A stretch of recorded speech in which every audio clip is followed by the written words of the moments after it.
Hello दोस्तों, मैं आशा करता हूँ आप अच्छे होंगे। पिछली वीडियो में हमने पर्यावरण से संबंधित कुछ फंडामेंटल चीज़ें सीखी थी। पर्यावरण क्या होता है, पर्यावरण के कितने भागों में बांटा गया है और पर्यावरण के विभिन्न लेसन के बारे में हमने कुछ ना कुछ सीखा था। आज हम सीखेंगे पर्यावरण किस प्रकार विभिन्न प्रकार के मंडल जैसे जल मंडल, वायुमंडल, स्थल मंडल आदि से इंटरलिंक है और वह एक दूसरे से लिंक होकर कैसे रहता है, कैसे इसका संगठन है, इसके बारे में जानते हैं। आपके सामने एक फिगर दिया गया है, आप देख रहे हैं पर्यावरण एनवायरमेंट बीच में है, उसके ऊपर है एटमॉस्फेयर यानी वायुमंडल, नीचे है जलमंडल, इधर आप देख रहे हैं स्थल मंडल है और इस साइड आप देख रहे हैं जीवमंडल दिखाया गया है। सभी एक दूसरे से इंटरलिंक करके पर्यावरण का निर्माण करते हैं यानी पर्यावरण को बनाते हैं। अब जैसे कह दिया जाए पर्यावरण क्या, पर धन आवरण। पर्यावरण पहली बात तो पर्यावरण जो एक जो पर्यावरण शब्द है वो एक फ्रेंच वर्ड है। पर्यावरण जो एक शब्द है वो एक फ्रेंच भाषा से लिया गया है जिसका अर्थ होता है सराउंडिंग। सराउंडिंग माने घेरे हुए। आपके चारों तरफ जब आप बायोटिक और एबायोटिक कंपोनेंट से चारों तरफ घिर जाते हैं, चाहे वो बायोटिक हो चाहे एबायोटिक कंपोनेंट हो, उसे कहते हैं पर्यावरण। परि धन आवरण, परि माने चारों तरफ, आवरण माने घिरा हुआ। किसी भी चीज को चारों तरफ, कोई भी चीज, चाहे वायुमंडल हो चाहे स्थल मंडल हो चाहे जल मंडल हो, इन सब से हम चारों तरफ से घिरे होते हैं, इन्हें कहते हैं पर्यावरण। तो ये होता है पर्यावरण। अब देखिए पर्यावरण में अगर जीवमंडल की बात की जाए तो जीवमंडल में दो चीजें आती है, एक तो पौधा आता है, दूसरे जंतु आते हैं। अगर स्थल मंडल की बात करें, स्थल मंडल में पर्यावरण किस प्रकार एक दूसरे से लिंक है, तो वो उसमें जैसे मान लीजिए पर्वत, पठार, मरुस्थल, मैदान, ये सारी चीजें स्थल मंडल के अंतर्गत आती हैं। अब देखिए यहाँ पे जलमंडल की बात की जाए तो जलमंडल में भी इन्वायरमेंट होता है। वो कौन कौन से जलमंडल है जिसमें पर्यावरण पाया जाता है, वो कौन कौन से, जैसे हिमनद हुआ, झील हुआ, नदी हुई, सागर हुए, ये सारी चीजें जो हैं ये वायुमंडल जलमंडल के अंतर्गत आती है। ये इसमें भी पर्यावरण पाया जाता है।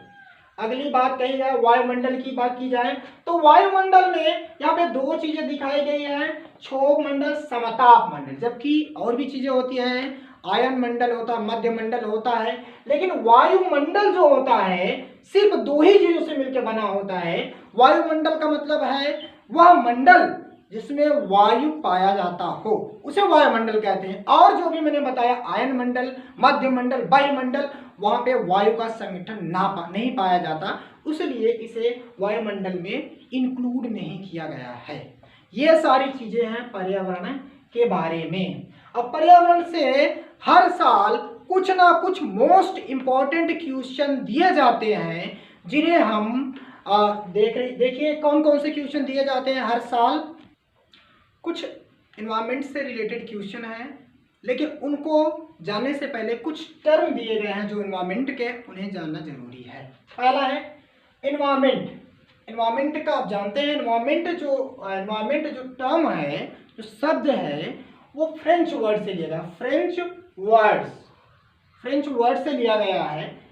इसमें इन्वायरन का अर्थ होता है सराउंडिंग, यानी पृथ्वी को चारों तरफ से घेरने वाले वर्ड्स को ही हम कहते हैं एनवायरमेंट्स। उसके बाद बात आई इकोलॉजी। ऑइकोस, लॉगस।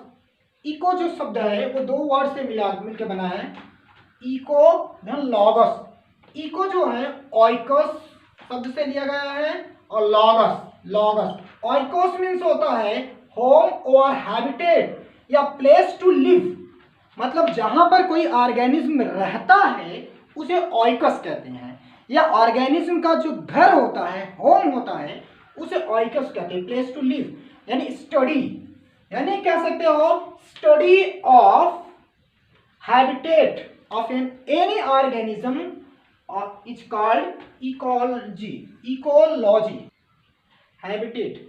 तो स्टडी ऑफ एन ऑर्गेनिज्म, किसी भी ऑर्गेनिज्म के हैबिटेट के बारे में स्टडी करना ही कहलाता है इकोलॉजी, यानी इकोलॉजी। अब देखिए यहाँ पे इकोलॉजी जो होते हैं दो प्रकार के होते हैं, पहला ऑट इकोलॉजी, दूसरा है सीन इकोलॉजी। ये दोनों ऑट और सीन इकोलॉजी जो टर्म है वो ज्यादातर हर एक एग्जाम में पूछ ही लिए जाते हैं। जैसे पूर्वांचल यूनिवर्सिटी का पीएचडी का एग्जाम हुआ था 2018 में, ऑट इकोलॉजी पूछा था, 2019 में सीन इकोलॉजी पूछा था। इन दोनों में एक एक इकोलॉजी टर्म्स जो होते हैं पूछ लिए जाते हैं। ये यूपी पीसीएस में भी पूछ लिया था ऑट इकोलॉजी क्या होता है। मतलब ऑट इकोलॉजी होता है ये किसी भी इंडिविजुअल के बारे में स्टडी करना ही कहलाता है ऑट इकोलॉजी।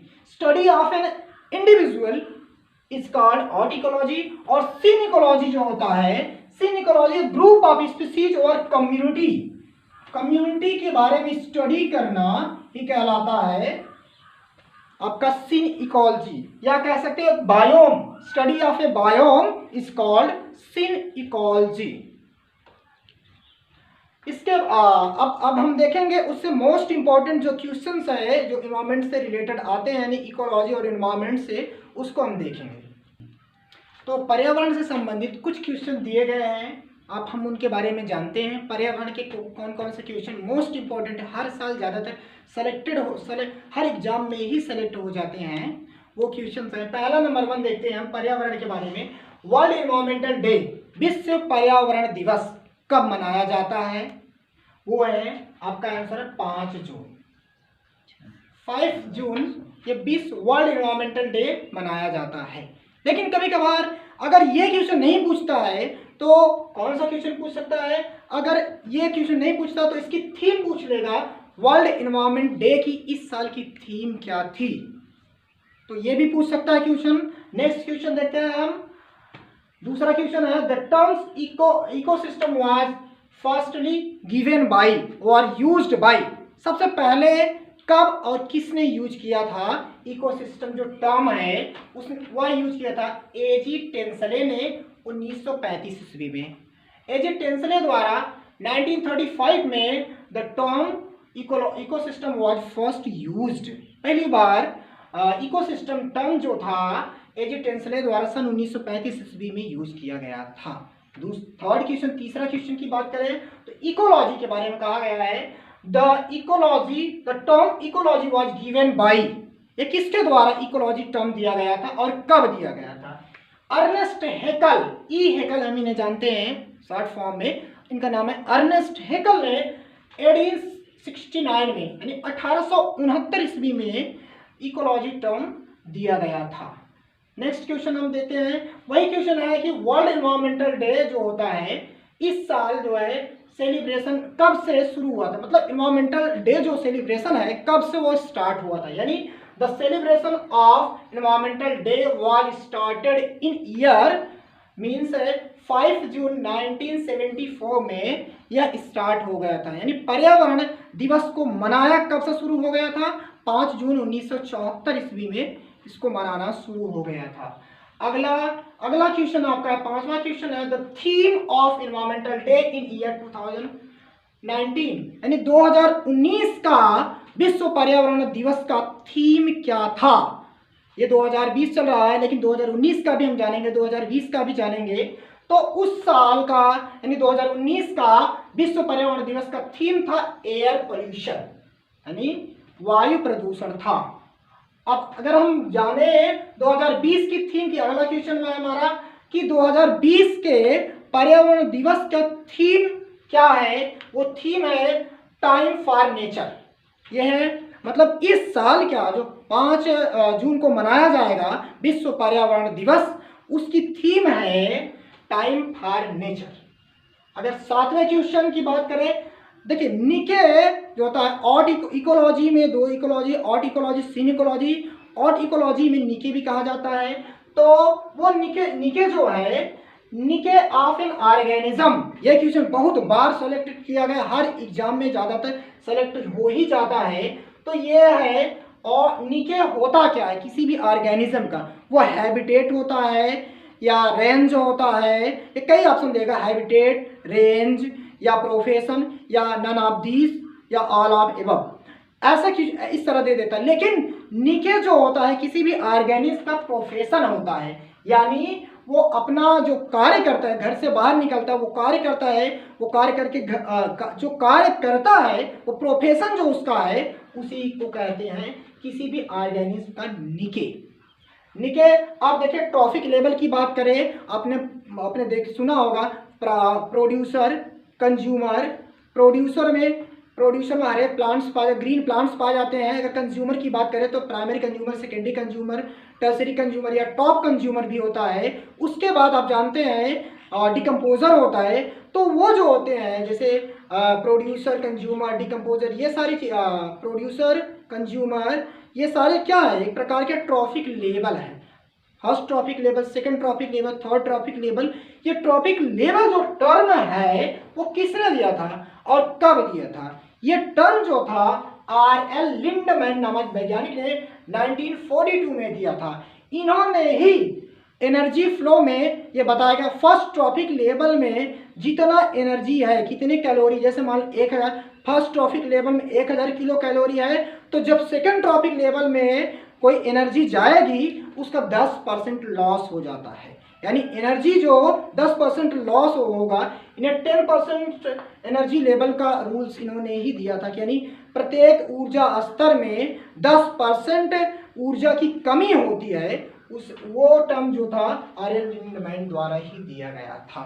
अब देखते हैं, अब जानते हैं एनवायरमेंट जो पर्यावरण है उसके कई लेयर्स पाए जाते हैं। एनवायरमेंट की कई लेयर पाई जाती है। जैसे एटमॉस्फेयर की लेयर की बात करें तो पहला है ट्रोपोस्फियर, दूसरा है स्ट्रेटोस्फियर, तीसरा है मीजोस्फियर, चौथा है एक्सोस्फियर।